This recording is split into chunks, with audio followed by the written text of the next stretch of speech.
This particular place I call Spopikimi, the Turtle Waters. It's otherwise known as the Elizabeth Hall Wetlands. This place has been part of my beaver bundle training. As a person that takes care of a beaver bundle, I'm called a Iochkimi, which means I belong to the water. And the beaver bundle is representative of the treaty that's made between human beings and the animals very, very early on here, and the relationships that we have with those animals. In Blackfoot kind of evolutionary theory, human beings are the newest arrival on the scene. We're like children, and we kind of have to learn how to fit in.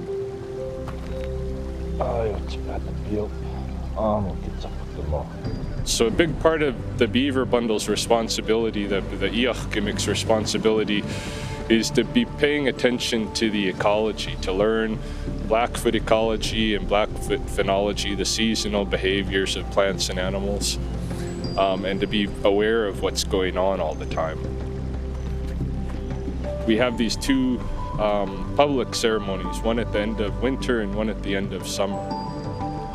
We invite a lot of people to the ceremony, and as part of it, we feed them.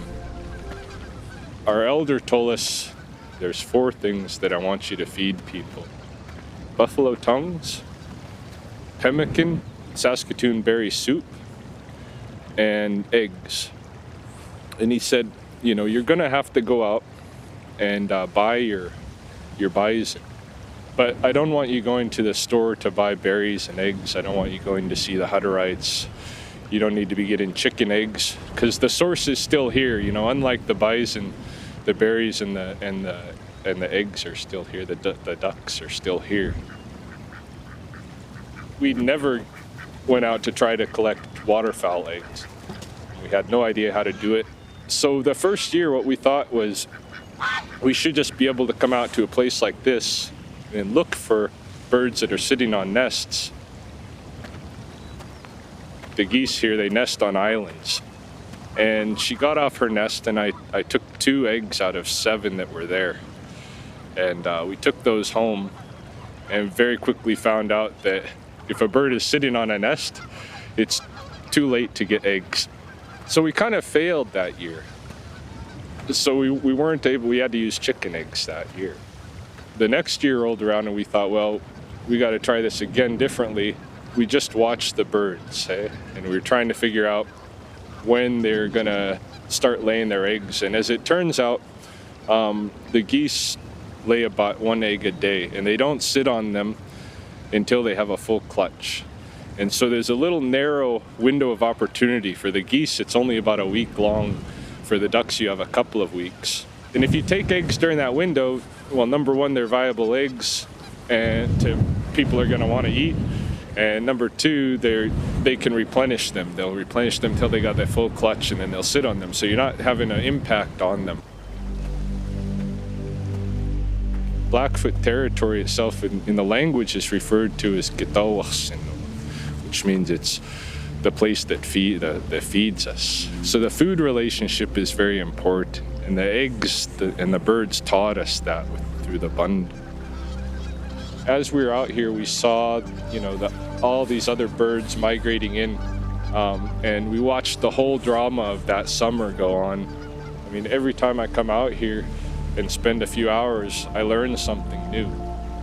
I've gotten to know hundreds of species out here, and all the little nooks and crannies of this place, individual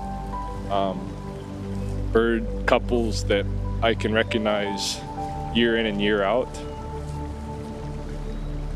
We're concerned about sustainability of our lifestyle. You know, how are we gonna live long term here, right? Because the way that we're going right now, it's not going to happen. Something's gonna have to change. You know, I kind of get the sense, you know, like crows and magpies, the animals that normally live around people and have forever, I get the feeling they're kind of waiting for us to to pay attention and just be human again.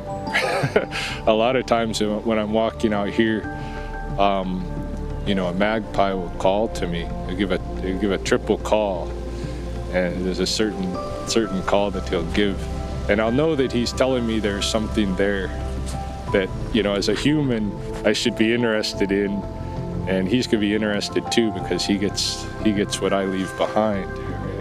So they're waiting for us to be human beings again. The language is still here, the ceremonies are still here, and they've never left, they've never stopped. You know, I'm not the only young person involved in ceremony by far. There's a lot. It's constantly being transferred on to the next generations.